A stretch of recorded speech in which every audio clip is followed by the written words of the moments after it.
Good morning, OBC Radio. My name is Corey Rosen, and you're listening to the Story Podcast. Before we get into today's episode, if you like any part of this show, please be sure to like us and follow us and share with all your friends.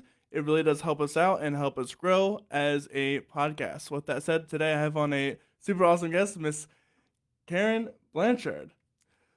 Ms. Karen Blanchard, sorry, Okay. earned a Master of Music degree in voice performance and a Master of Music degree in choral conducting from Temple University. She has sung with various professional choir groups, ensembles throughout the Philadelphia area, such as Opera Philadelphia, Philadelphia Singers, the Bridge Ensemble, the Spoleto Music Festival Chorus, and Choral Art Society of Philadelphia. Karen currently sings with the Philadelphia's premier contemporary music ensemble, The Crossing. Locally, she received high praise for her notable performance as soprano soloist in Berio. Berio's Folksongs with the Lancaster Symphony. Karen serves full-time as the Director of Worship Arts at Community EC in Sinking Spring. She also supports and coaches local worship teams by providing vocal training workshops for churches throughout the Lancaster and Berk counties. Karen co-leads the Berks County Worship Collective, a group that meets once a month to support and encourage each other, as well as leading worship for various multi-church worship events. Karen lives in Brownstown with her orchestral percussionist husband, Tom. How are you doing today, Karen? I'm good. So tell me, where did all your love of music start? Love of music started in high school with a very influential choral teacher. I think that's where lots of people's love of music starts. Some sort of wonderful music experience as you're going through school. For the longest time, I was a sports person. I was a field hockey player. I had a field hockey coach in high school who pulled me aside and wanted to train me off season and pushed me toward more professional field hockey playing until at the end of my 10th grade year, I had pain in my knee and I ended up having a tumor on my tibia.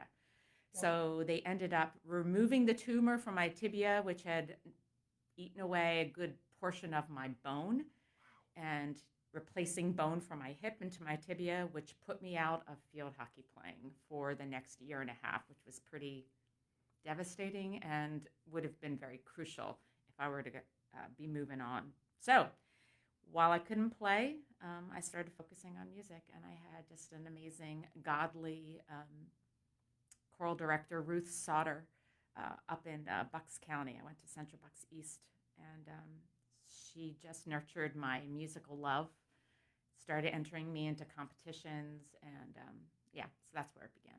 So what was it like to enter competitions as a young artist? It was good and scary, and it's all the things that high school students love. You know, you always want to show you that you're special in some way, and I felt like these were all the district chorus, the county chorus, the state chorus, and so I was able to get to state by my senior year, and it was I think it was God's way of saying you're going in the right direction. So it was affirming. Yeah. So at that point, did you know that you wanted to do singing or something with music forever, or? I ended up doing a local competition at Jenkintown Music School right outside of Philadelphia, and as a result of winning that competition, I was able to have a full year of free lessons with a professional singer. Her name was Louise Parker. She was a contralto who had sung with the Met, and just an inspiration to me. So after that year, she really pushed me on to go into music. So how did you decide what college you wanted to go to for music? How does one do that? Yeah. My older brother went to Messiah College, and I thought I wanted to go to a Christian college, and so I ended up starting at Messiah College. I loved the community. I loved the Bible classes.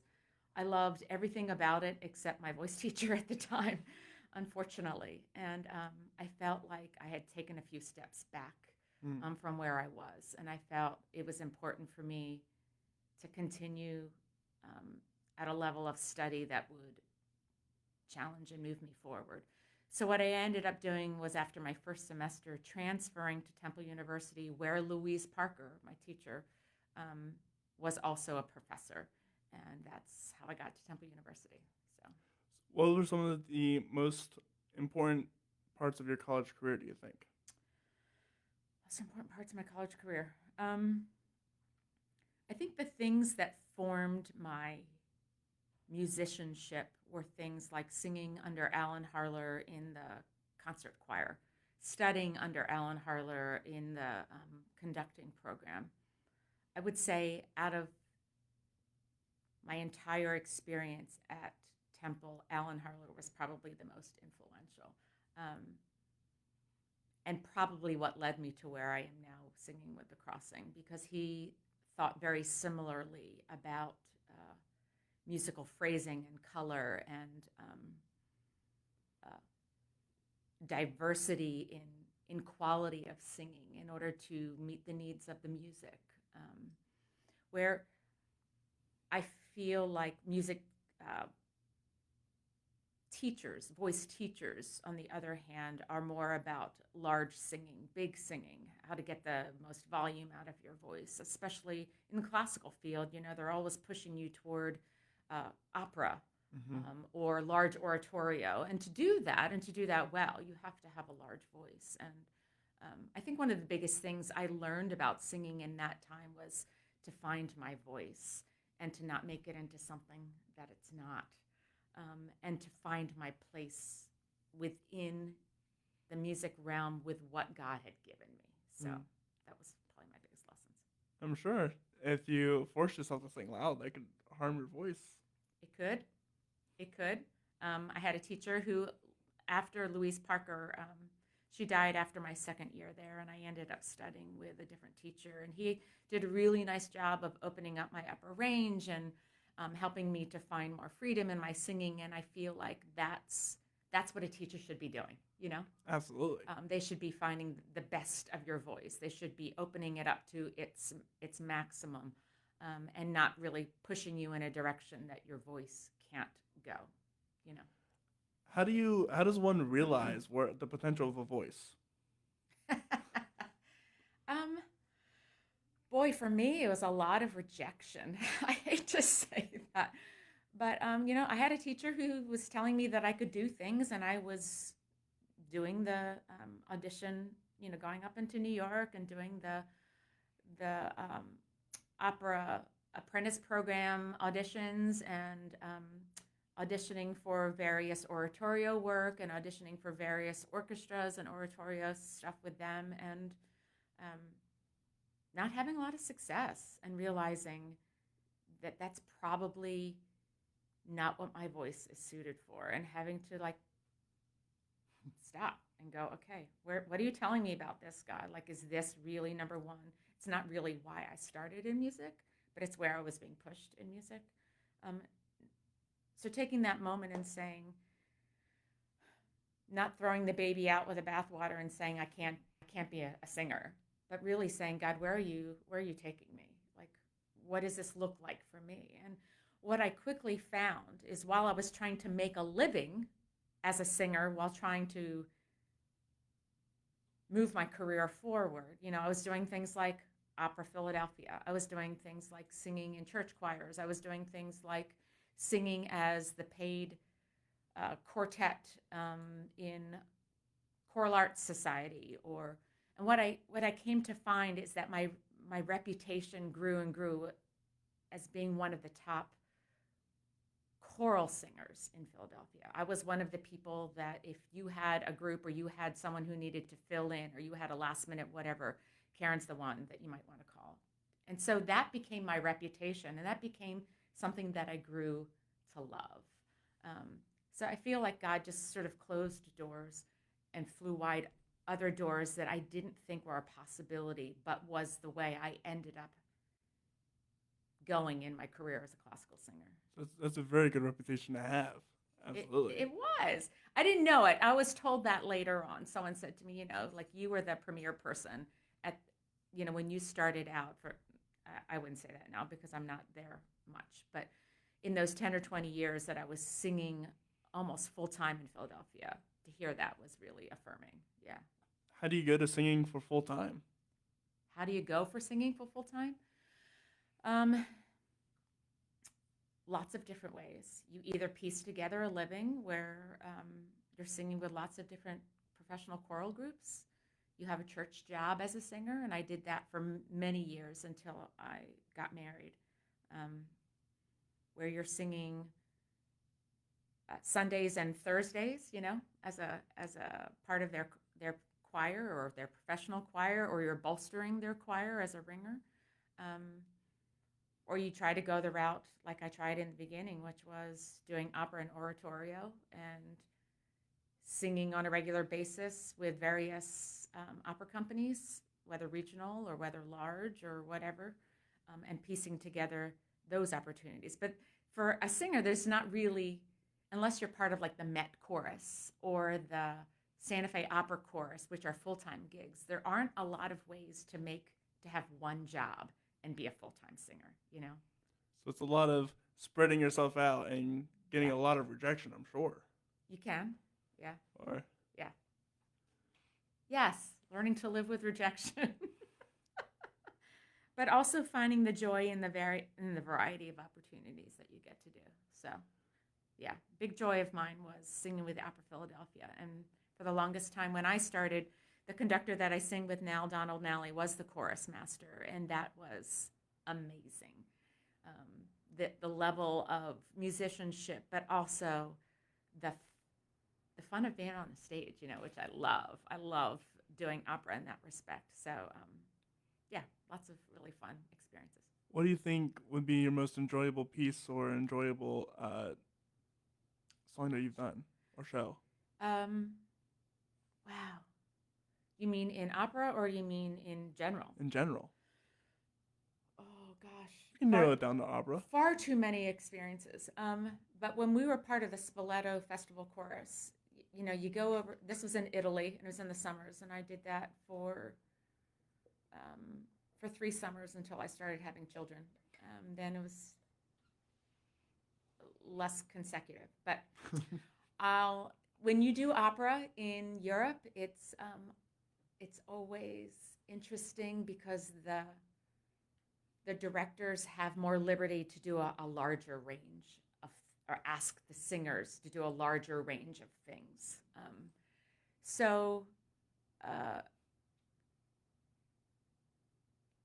That was always super fun.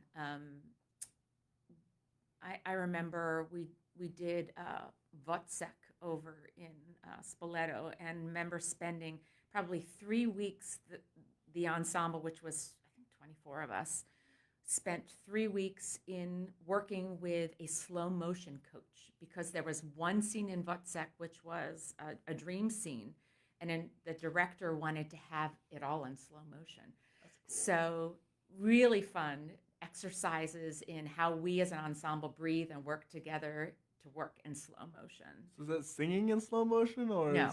Just moving in slow motion while singing is happening. So do you remember any of the most fun parts techniques? Of it? Yeah. The whole scene was a big dance. Really? Yeah. So you had a dance scene. Oh, that sounds. So it was really fun. That sounds really cool to see. That was very memorable. Chorally, one of the most recent memorable things we did was, I think it was part of Bang on a Can. I think that's the name of the festival in Philadelphia. We did a show called Knee Plays, where each member of the crossing played their instrument as the band. So that was super fun. To see these really high-level singers also be high-level trumpet players or saxophone players or cellists, so that was super cool too. Do you also play an instrument as well? I do. I'm a keys piano player. Oh, awesome. So yeah, and that's how I lead worship at the church where I'm at now. Speaking of the crossing, how did you get into that? The crossing, I started with Donald at the Opera Company of Philadelphia in '94, and the Spoleto Music Festival Chorus came from that. And then while we were in Philadelphia area, he wanted to continue singing together as a group. So he started this group called the Bridge Ensemble. The Bridge Ensemble did all early music and contemporary music. And we only performed a few times a year in the beginning. And literally, it was a bunch of friends who loved to sing together. We didn't really make any money. We sort of split the proceeds of any ticket sales. That's how we started. And that was probably part of our downfall after about 4 or 5 years. I think financially we just couldn't continue. Donald took a position over in Wales as the Welsh National Opera Chorus Master. Wow. And when he was back, going back and forth to Philly, he met with just a small group of friends, and they were like, we need to be singing together again. So that's where the crossing sort of began, 2005. And just I was invited to come back and sing as part of that group, and probably one of maybe 2 or 3 people who are still singing as the original group with the crossing since then. So the crossing, different mission. We don't do early music. We only do new music. The mission is to speak into what is happening in the current day, to use a variety of composers, living composers, and commissioning works and recording these works so that we can increase the amount of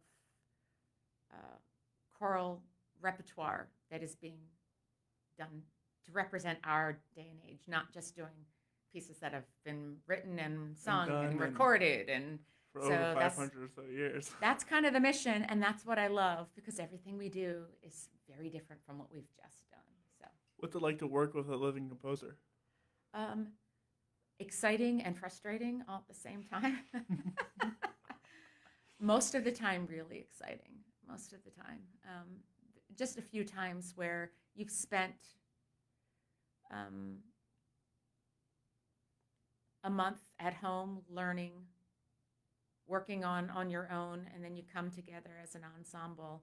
You work for a week, and then a composer is brought into the process. Because usually the process together as an ensemble is about a 2-week process in rehearsal. The first week, Donald doesn't usually love the composer being in the room because it's frustrating for a composer to be in there during the learning and putting together process, because they want it to sound the way they hear it in their head.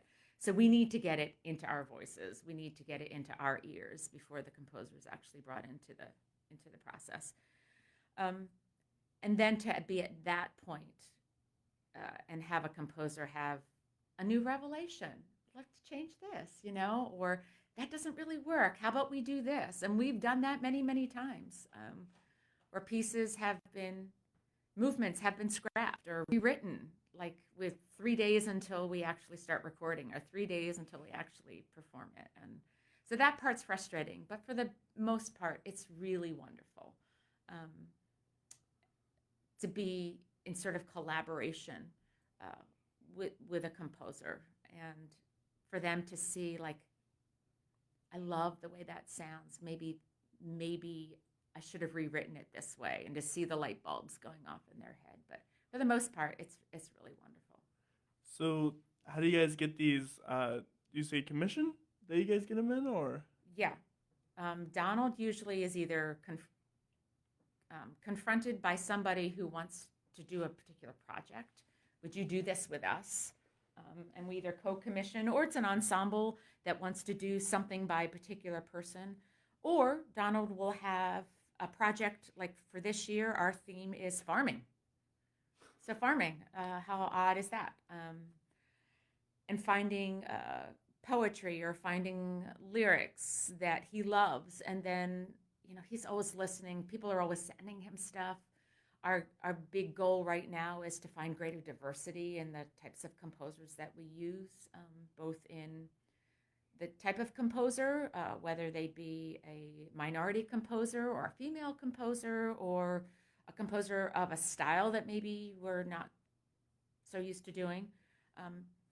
listening, doing a lot of listening, doing a lot of listening through things that are sent to him, and then approaching people with a text and saying, would you be willing to set this for us? So I think that's the process that he goes through. I know he's sent a lot of project opportunity. The problem always is, where does the funding come from? So that's a big part of being a choir that does commissions. It's expensive. It's easy to take a dead composer and to do their music. Right. It's not so easy to spend $10,000, $20,000, $30,000 to commission a composer to write for us. So it's a commitment. But it's doing wonderful work, I'm sure, for the classical world, bringing neoclassical to the spotlight. That's our hope, that we're really expanding the choral repertoire for. And how have you guys been rewarded in doing that? How we've been rewarded? Lots of awards. I couldn't even name them all, but lots of awards, and a lot of them monetary awards, which has really enabled us to do large projects like the one we're doing in June, which is the farming one with Ted Hearn on a farm. We're performing on a farm with a director and a designer, and it's all staged and it's all fully mic'd, and so those types of projects. When did you guys realize that you were in the running for a Grammy? When we received a nomination. I think to be honest, I'm not sure how that works. If we have to submit, do you know how that works? I wish I did. Yeah, not my job. But Right, but I think we have to submit particular albums, and we've just today are releasing our 27th album. Today. Oh, wow. Yeah. Sela by John Luther Adams is being released today. Anyway. How do you spell that? Yeah. How do you spell that? Sela, S-I-L-A-H. I'll have to check that one out. S-I-L-A-H. Anyway, I think they're submitted, and then we found out that we were nominated by the Grammy people. And we're like, okay, that's super cool. Super cool. Never thought we would win a Grammy, ever. Right. So that was really exciting. And actually, a group of us were on tour together, and we were driving from a concert, and someone had on their phone, like live, the Grammy nomination, the Grammy Awards, which for classical people is never at night. It's always like the afternoon, 5 o'clock, something like that. And I remember them calling our names and just like, the whole group. It was pretty great. That's awesome. And obviously you got the Holder Grammy Award. We did. We don't get our own little Grammys. But yeah, it always comes out at our receptions, and Donald holds on to those for us. That's awesome. Yeah. Super cool. So what do you think is the future for you, The Crossing, as a vocal performer, as a group, or? For me, personally, I would say I will do The Crossing as long as I can do it and not hold them back, because people have come, people have gone, because the amount and level of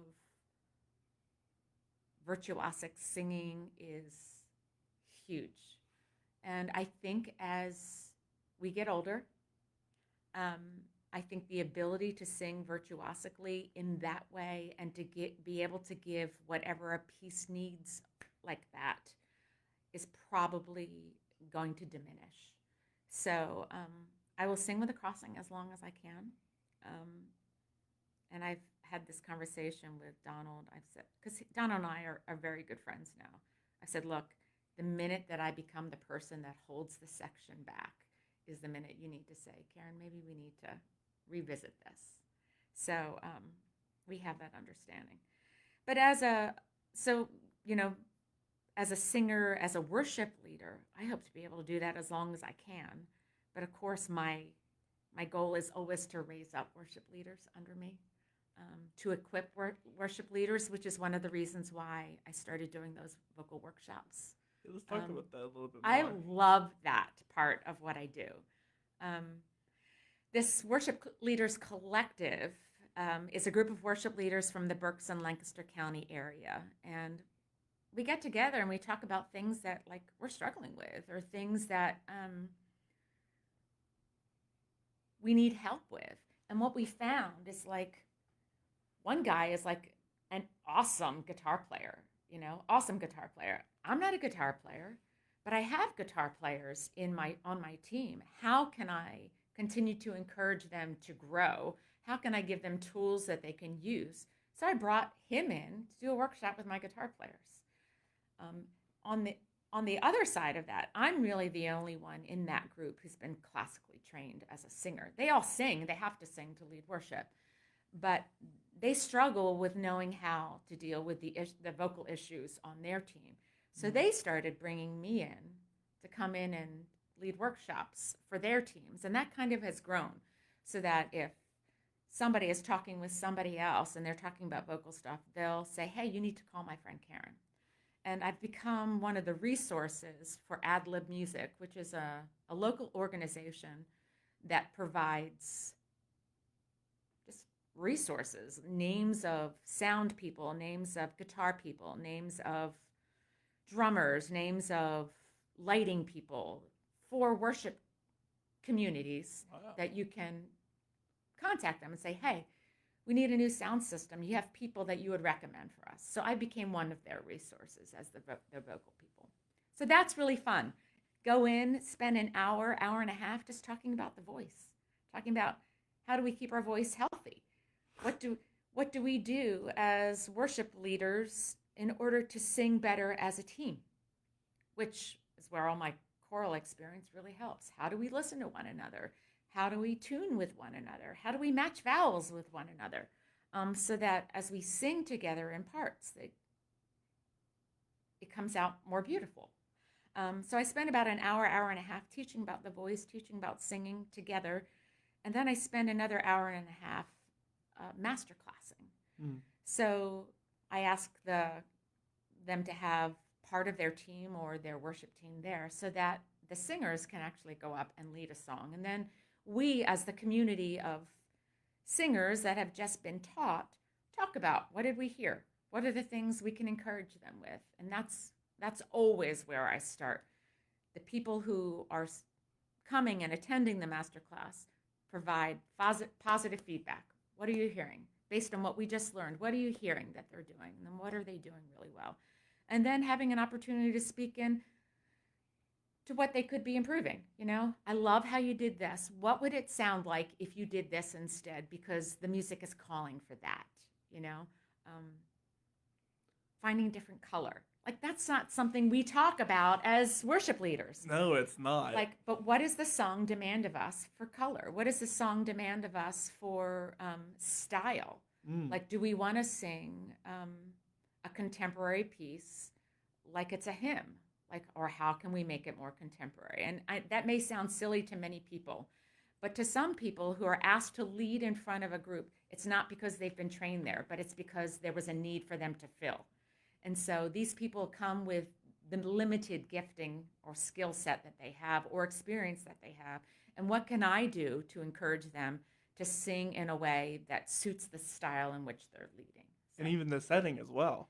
Exactly right, because they may be in a traditional church. Exactly. That's going to sound very different. It's the difference between having a contemporary worship band sing a hymn that's been contemporized versus a choir group singing A Mighty Fortress is Our God in the absolutely appropriate setting. And therefore, isn't God really cool the way he's put me in a group that has taught me, trained me how to be so diverse in my singing, dependent on what the piece needs, therefore applying that now into our worship setting, It's so crazy because I was with the choir group here in Lancaster, Bible College, and it was so interesting to me as a composer who has little to no experience, but my eyes weren't open to the complete possibilities of the human voice and what happens when they work together.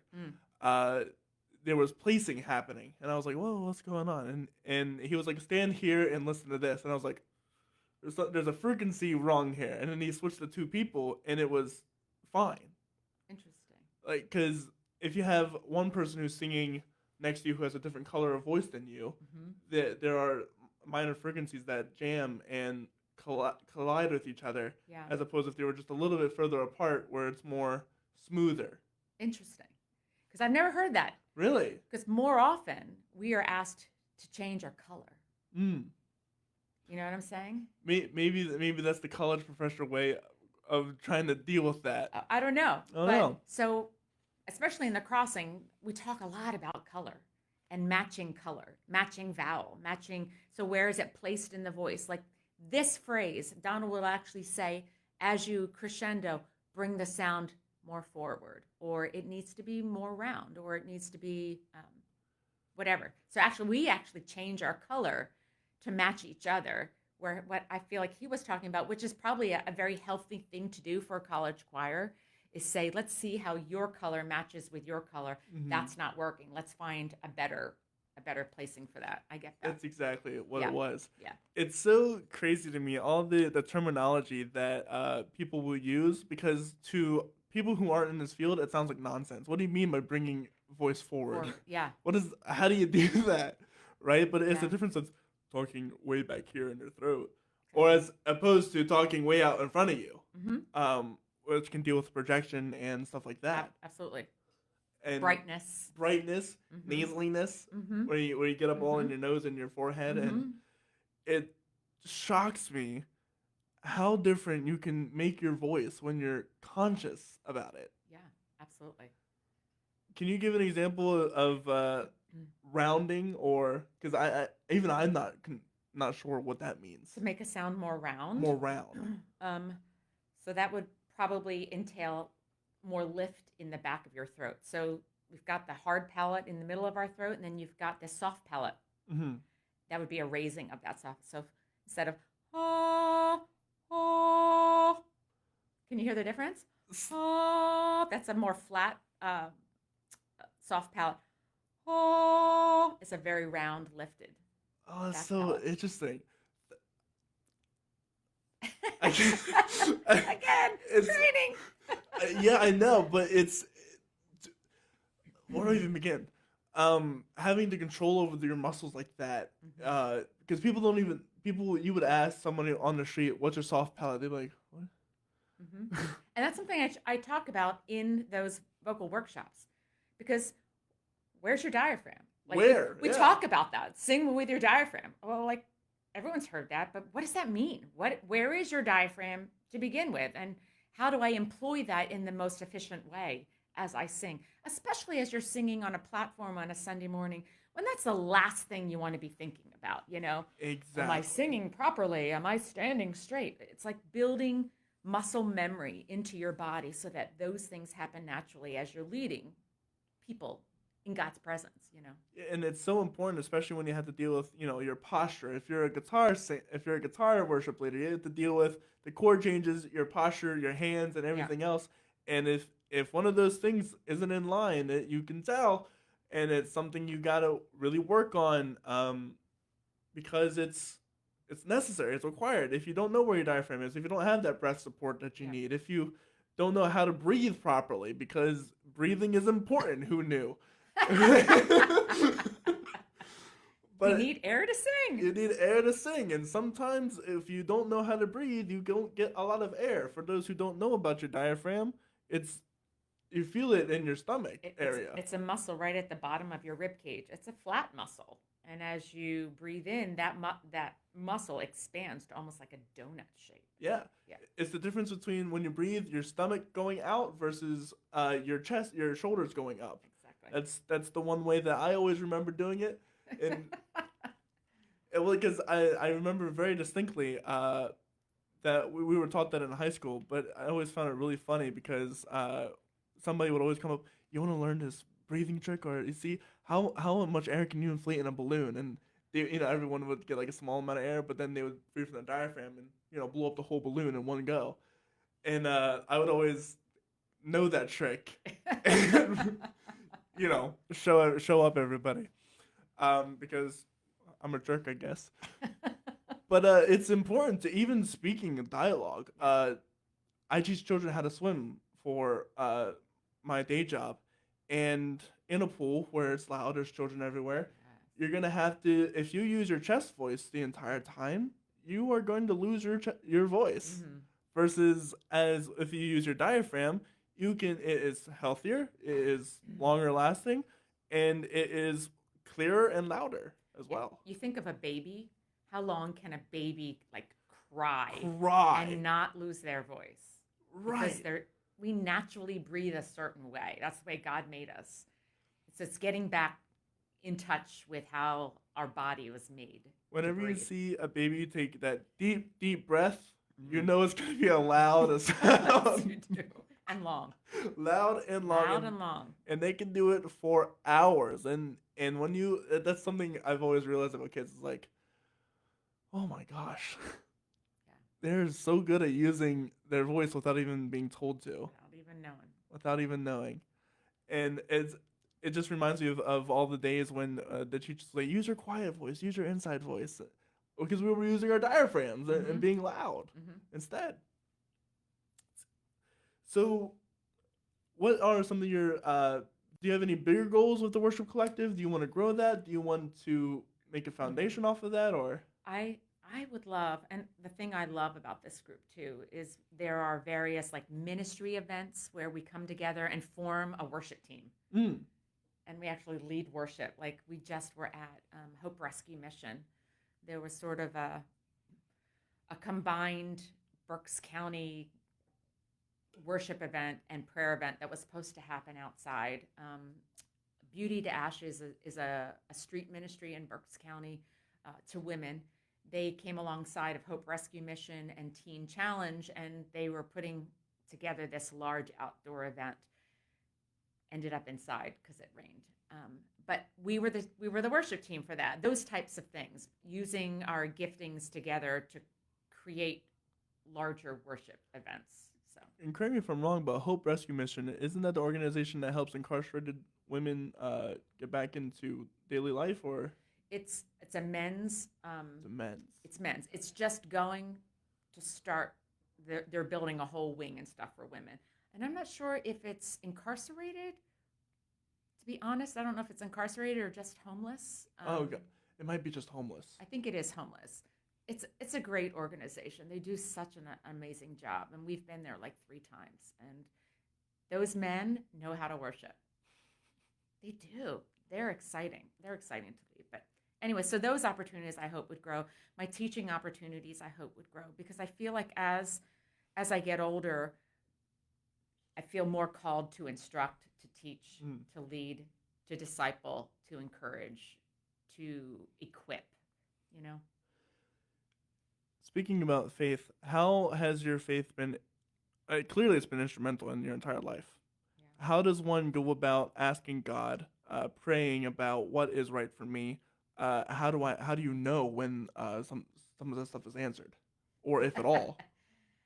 I guess for me, it's always been God flinging wide open doors and shutting for me, you know? I feel like my job is to press forward with an open hand. So the thing with the opera companies and the classical auditions I took, you know, moving forward with an open hand and not seeing those opportunities open up for me and seeing doors close, but other doors opening and walking through them and seeing the fruit from that. I feel like that's how God has directed me most of my life. I mean, also instilling in me very deep values. Like, for me, my family was always number one. So as soon as I was married and had children, everything else, my career, my singing, my whatever, was put to the back, and my children were number one. It didn't mean I stopped everything, but it meant that I looked at every opportunity through the lens of, was this worth my time away from my family? was this going to add value to my time with my family? Was this going to allow me to show the gospel through being a part of this as a result of not being with my family? So for me, that was a very deep-seated value that God put deep in my heart, and then that was the lens with which I saw every opportunity. Those are great questions to ask yourself. Yeah. Those are incredible. I'm gonna have to keep some of those questions. Yeah. Well, that's how I guided my career. So that answers another question I was gonna ask, actually. Okay. So what is, as a Christian, what is worship to you? How would you define it? Oh, gosh, that's good. Worship.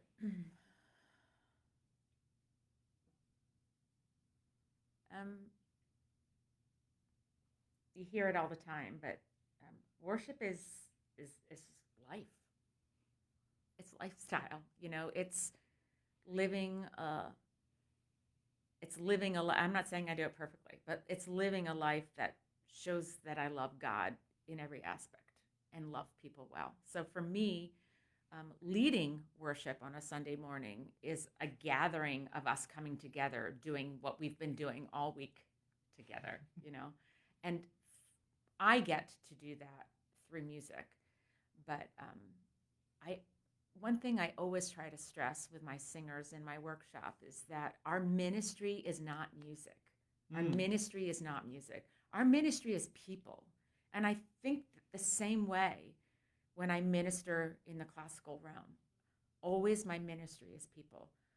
So on a Sunday morning, my job is, number one, to connect with people. Number two, to connect people to God.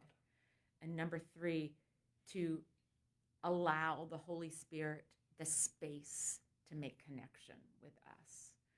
And then what I do with the crossing is exactly the same. To connect to people through the music that we do. And that's the thing that I love so much about the crossing, is because we ask lots of questions.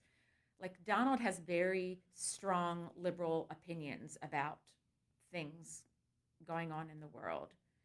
And he knows and loves me to be a Christian and have very differing opinions.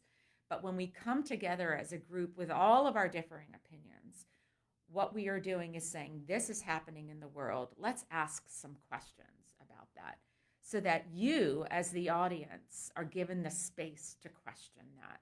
You come up with your own thoughts and your own process. Exactly. And what you believe. But our job as the crossing is to pose the question, and then we always, if we have our own concepts, if we're not being presented, we always have a time afterward where we gather around food, a reception. And the purpose of that is to have those dialogues one-on-one with people. So even in my classical world, I feel like my job is still always connecting with people. Well, that's good. If anything, if you learn anything from the Bible, it's people. Absolutely. Love the Lord our God with all our heart, and love each other as we would want to be loved. That's our greatest command. Exactly. Community is the starting ground for a large amount of Christian theology, doctrine, etc. Community is the most important way to not only, and outside of Christianity, if you want to bring together people, you got to be community orientated. You got to meet people where they're at, and you got to bring them along, and you got to work with everybody's flaws, everybody's different opinions, everybody whatever, and to bring together to make a more perfect society or union. I don't mean to quote the Constitution, but I think that the goal is always, and I know we say this a lot in church, the goal is unity. Yes. Unity does not mean we all think the same. Absolutely. So the goal is unity, and that's in both those realms of my life. I feel like that always is done through music as we present those to people and make those connections to people. We build unity. That's a great point. Unity does not mean same track, same Exactly. page, and unity means being able to work together. Exactly. Does- With a common goal. with a common goal. Yes. That's right. Yeah. Nothing more, nothing less. There is diversity in unity Absolutely. There Diversity has to of be. thought, diversity of of anything. experience. Yes. And there should be. And there because should that's be. the body of Christ, right? Exactly, and that's the beauty of That's it. the beauty of the body of Christ. Is that there's diversity Yeah. and that there's different experiences, there's different people, there's different lives. It's not all a carbon copy of each other. Right. We are our own people working for the kingdom of God that is coming, already here, etc. Mhm. Will come, yes. Yeah. So, with that said, what is your job? Well, I guess it's already been answered. Because I was going to ask, what is your job as a worship leader? But that is to bring people to God. Yeah. What is the number one problem that you've noticed amongst the worship leaders around here, outside of vocal training or instrumental training? Number one problem. I mean, what are worship leaders struggling with? Or what do I? Yeah, give me more information. I'll rephrase the question. Okay. What are some of the biggest mistakes that worship leaders are making today, and how can we curb that? Okay.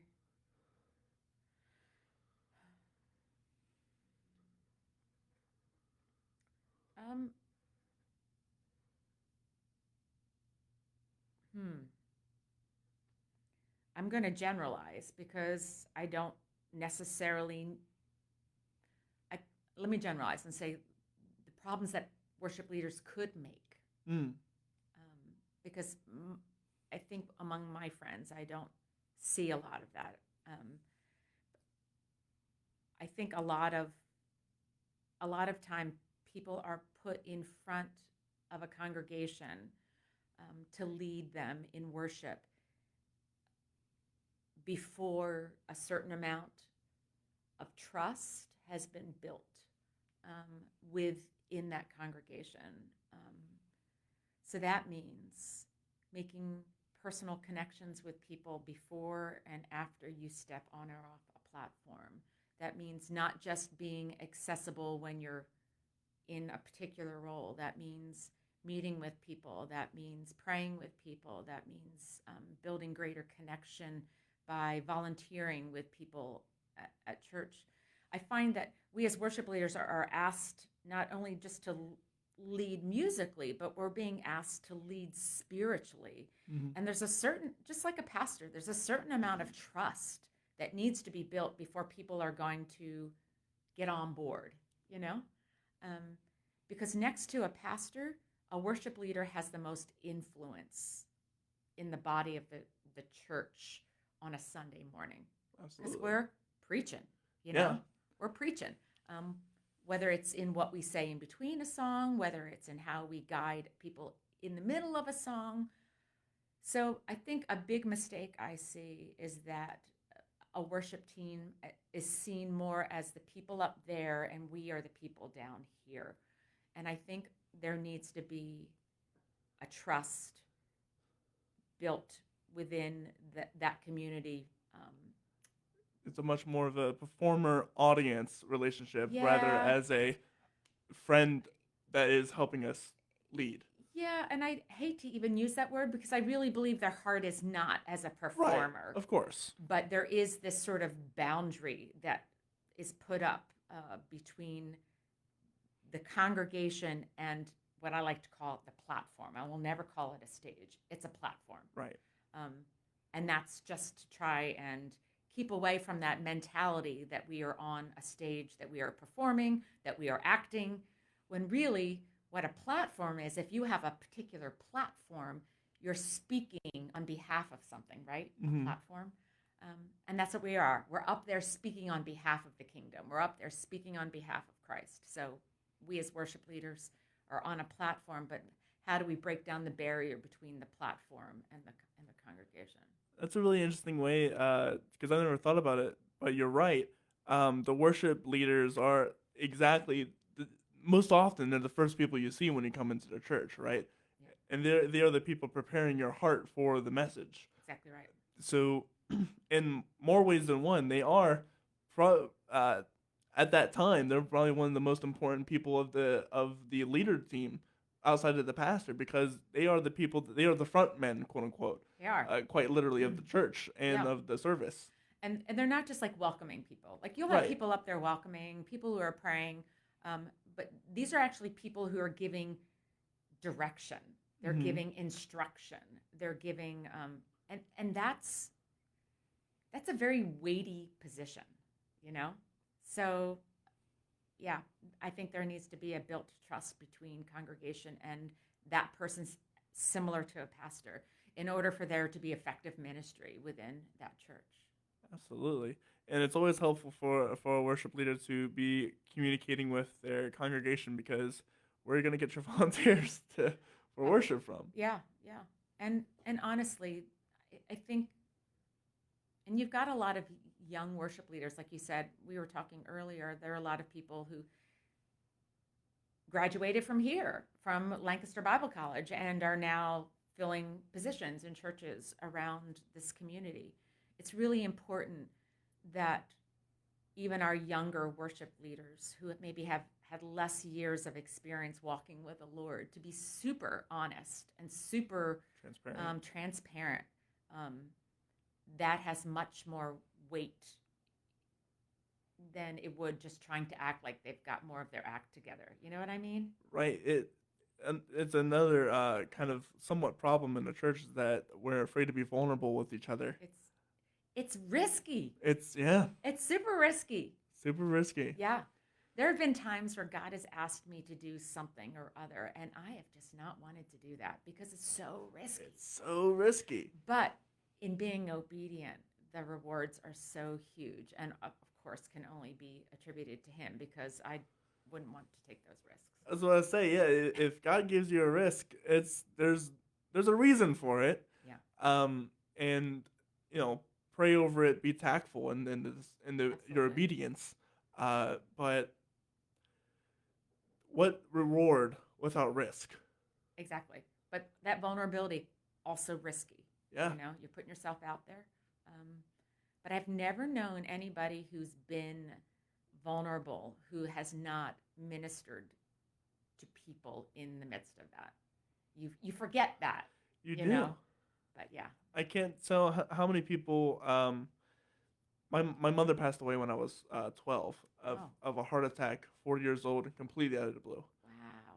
And how do I go up to someone and explain that, or and my life kind of fell apart. We lost our house in the '08 crash and all this other nonsense stuff that like telling somebody, hey, we were almost homeless if it weren't for my grandmother, stuff like that.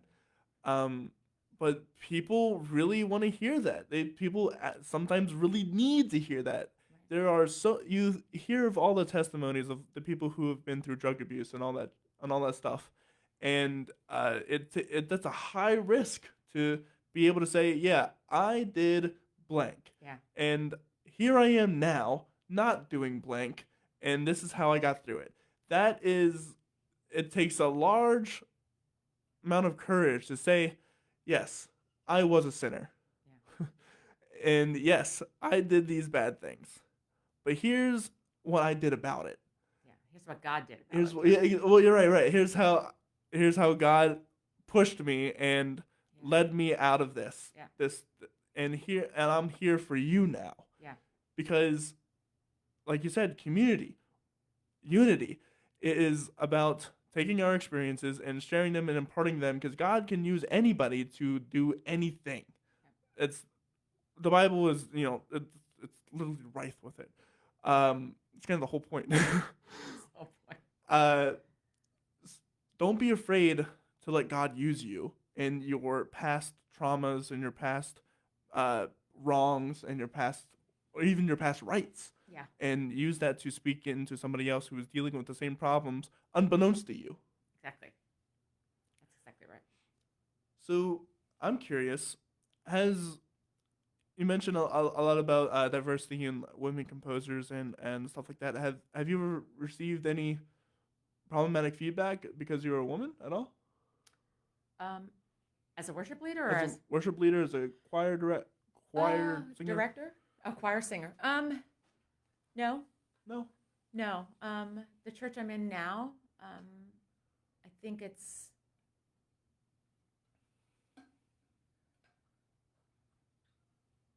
I think when I first came, I replaced a gentleman who had been the worship leader since the start of the church, which was 20 years.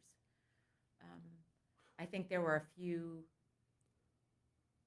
people who were not liking the idea of a woman on the platform leading in worship. Never said anything to me, but there were things that were said to church leadership. But I'm so grateful that I have a pastor who just loves the Lord and supports me as a person and values what I bring to the table so incredibly much.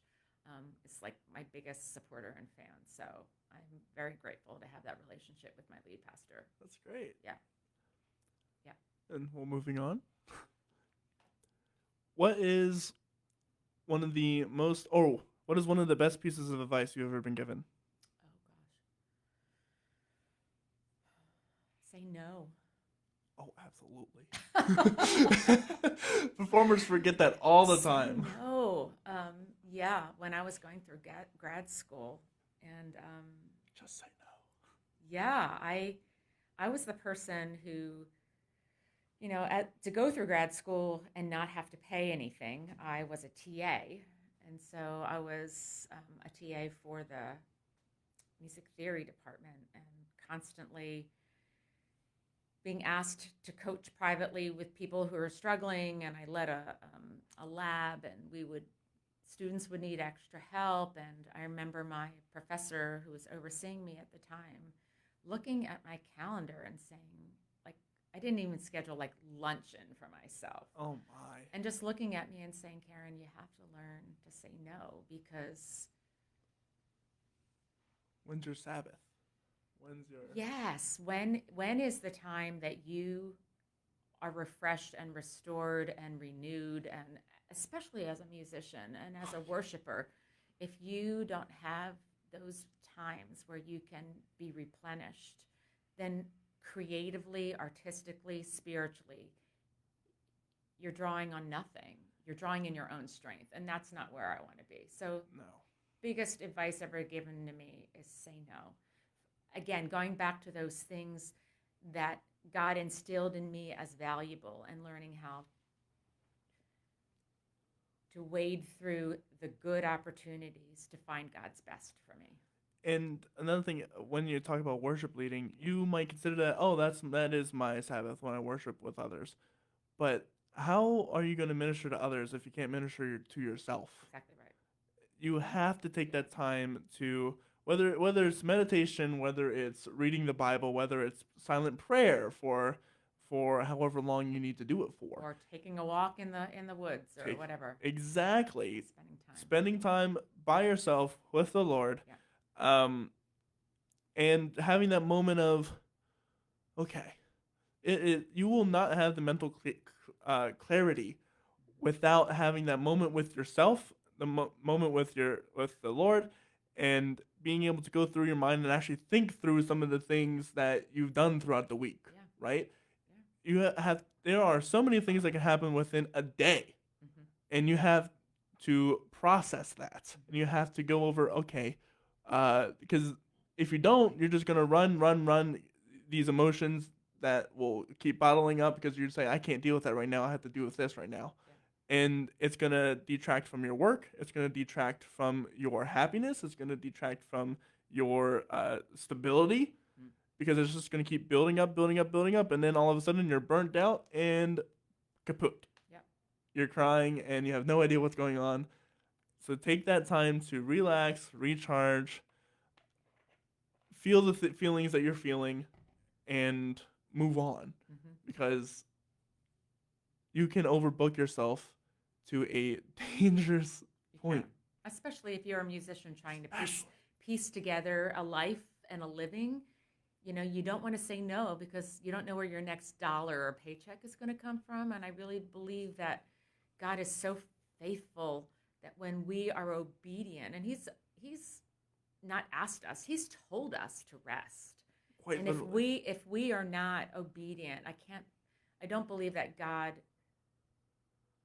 I believe that when we are obedient, that God will bless us and allow us to live without fear of where our next paycheck is. There was a story in the Bible, not only to mention that, do the birds worry about their next, that whole Sparrow. passage, yeah. But I think it was Elijah or Elisha, I can't remember. But he was really angry with God and with everybody, with everything happening. And God told him, go have a nap, eat food. And what do you know? Everything was better. He was hungry. Exactly, right? So it's just that simple. When was the last time you drank water? When was the last time you ate, right? Because you can get so caught up in these things. Yeah. Make sure you leave time for rest. Yeah. I have a few more questions, and then we'll end out the podcast here. What is one of your most? I guess we already covered that actually. What is one of the funniest or worst things that ever happened to you on stage, or a scene on stage as a group, or Funniest. no ripped pants, no wardrobe malfunctions, or no horrible Oh, voice cracks at horrible times? always something with the opera company. There's always something going on. There was one time where this is the worst. Um, we had these. I can't even tell you why, and I can't tell you the opera, but these huge rockets were part of the set. And Like one of pyrotechnics, or no, it's just a big rocket. okay, I think there were like three of them. Um, don't ask me why. And one of our chorus members ran into it and like was out cold. So oh no, that wasn't so great. I'm trying to think what else. I can tell you one of the best things I remember. go for it. Um, we had just finished Kyle Smith's, this is with the crossing, The Ark in the Sky. This amazing piece. Kyle Smith is a believer, and he writes the most God honoring music. This is called The Ark in the Sky. If you get a chance, you need to listen to that recording. It's so creative and so great. But the last movement of this concert length piece is, I want to say, divided two on a part. It's huge. It's just loud. It's at the top of the range. It's amazing. It's so hard to sing. And as soon as it stopped, there was a collective gasp in the audience. Everyone went, oh, and they rose to their feet and they went wild clapping. And all I remember standing there with that response and having just sung that was like tears just streaming down my face. It was the most amazing moment I've ever had in music ever. It was just amazing because it wasn't just us as a choir, it was the entire room had just experienced something pretty supernatural, spectacular together. It was pretty great. Isn't that the moment that we all want Absolutely. Absolutely. Absolutely. The moment that happened for me, because I don't think I've ever told this on this story in the podcast. I was a drum major for my high school. Oh, were you? Yes. Fun. And all of the past drum majors, they do the twirly thing and they throw it up and they attempt to catch it. Not one of them had ever caught it in like the past 3 or 4 years that they'd done it, but they still kept trying, right? Because, so it was always like $10 as they drop it, right? It was always that, and so it came to me, and I went to drum major academy and all that jazz. But they don't. I noticed the problem. All of them would just look straight forward while they do it, and granted, it's a showmanship, so they're looking straight forward, trying to catch it in one hand. Right. But I was like, no, I'm just gonna catch it because look at it, so you you gotta look at it and catch it. And I had this whole routine planned out, where I went around under the leg, around my back, whatever, and then the final was shoop, and dead silent in the entire crowd of the first home game, and I caught it, and everyone was. Everyone goes, That's amazing. even the entire band behind, even they're supposed to keep their cool, goes and it goes nuts. And that was the moment for me that I was like, this is what I want to do. I want to be a showman. That's what that felt like. So you know. Yeah, exactly. Yeah. And you know what's the funniest thing? After that, never happened again. Oh no. I still caught it, but the reaction, Yeah. it was like, okay, we expect this now. Yeah. Right? It's always that first time you get it, right? Yes. It's that, wow. Yeah. Last question. Yeah. Where can people find The Crossing, find your work, find Yeah. resources? The Crossing, 27 albums. All of them are available, I think, on Spotify. But we also have recordings and stuff on our website called crossingchoir.org. Yeah, that's where you find us. Be sure to check out, if you're a worship leader, the Worship Collective. Yes, and if you're a worship leader and you want to get connected in some way, is there a way that I can tell them to get connected with me? Yeah, sure. If you have a website, or if you have or a link on it. I'm trying to think how best to do that without giving out my personal information. You can reach out to me from our church website, which is communityec.org. And if you are a worship leader in Berks or Lancaster County, or even beyond that, we can try and set something up for you. But I think it's super important that people find a group of people who are on the same journey with them to challenge them. Iron sharpens iron. So we're always challenging each other. We're providing new music that we've introduced to our church that has really been a hit with our congregation. We talk about that. We talk about struggles within our team, struggles in how we lead, maybe even struggles in our own personal walk with the Lord. It's a place of real honesty and support.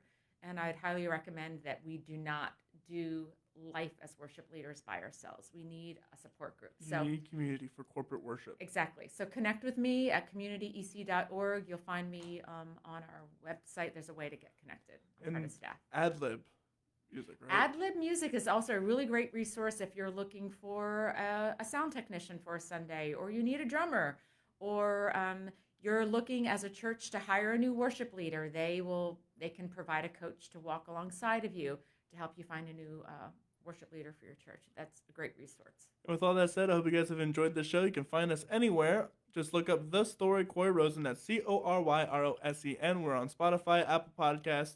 Obviously, we're on Facebook and Instagram. If you want to really help us and support us, like, comment, share, rate us on Spotify, Apple Podcasts. It really does help us boost our ranking up, so that way we can reach out to new people who have never ever heard of us ever before. With all that said, I hope you guys have a wonderful rest of the day. We'll see you guys later. Bye. Bye.